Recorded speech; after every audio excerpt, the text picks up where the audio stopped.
Nonetheless, ladies and gentlemen, we do recognize that despite all the regulatory and preventive measures put in place, accidents can and do indeed occur, as seen in some of the recent local industrial accidents depicted on the slide.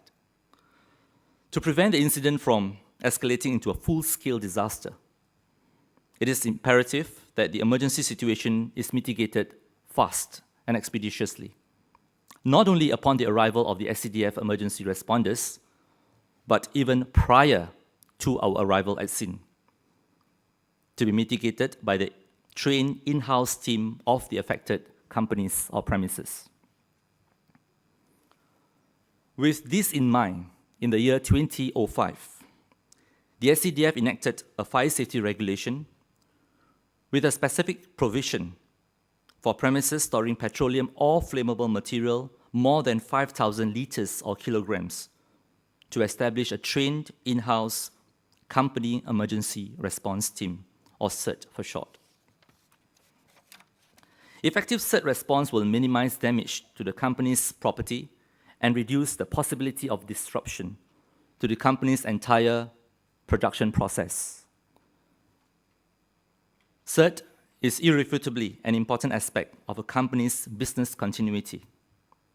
There lies the win-win formula for both the SCDF and our industrial stakeholders.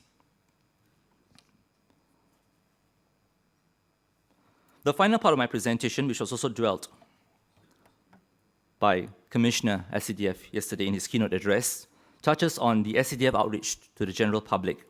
That is our community partnership. One of SCDF's signature training program for the members of public is the Community Emergency Preparedness Program, or better known as CEPP. By the way, Singapore is an acronym-loving nation. Now, the CEPP is conducted free of charge by the SCDF. It is a modular-based, face-to-face public education program that provides individuals with knowledge on a slew of emergency measures and procedure, such as basic first aid, CPR, AED, among others. Last year, in enhancing the concept of community self-help during emergency, grassroots organization, known by another acronym, C2E, was formed in each of the 84 residential constituencies in Singapore to enhance the residents' capabilities to respond effectively and recover quickly from emergencies, what we regard as community resilience. Now, community resilience may sound like an irony to you, because how do we gauge community resilience in Singapore when we are free from natural disaster, when we have not encountered a major catastrophe of large magnitude? We can't ascertain how resilient our community is until they are put to test.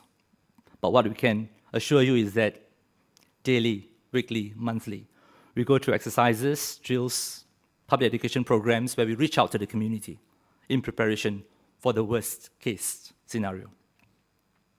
So here we have the C2E, the grassroots organizations, working closely with SCDF. And with our support, these grassroots organizations in each constituency organizes civil defense activities and exercises to educate and prepare residents to cope with emergencies.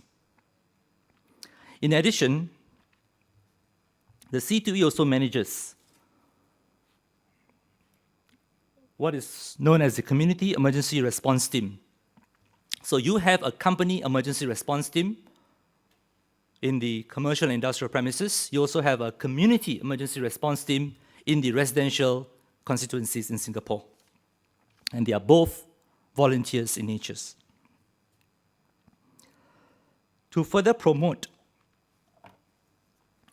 the notion of community self-help among Singaporeans, since 2003, the SCDF has partnered with grassroots organizations to conduct community exercises for the residents annually.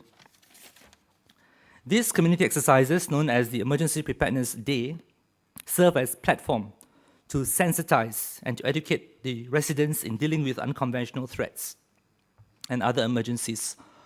I recall in July 2003,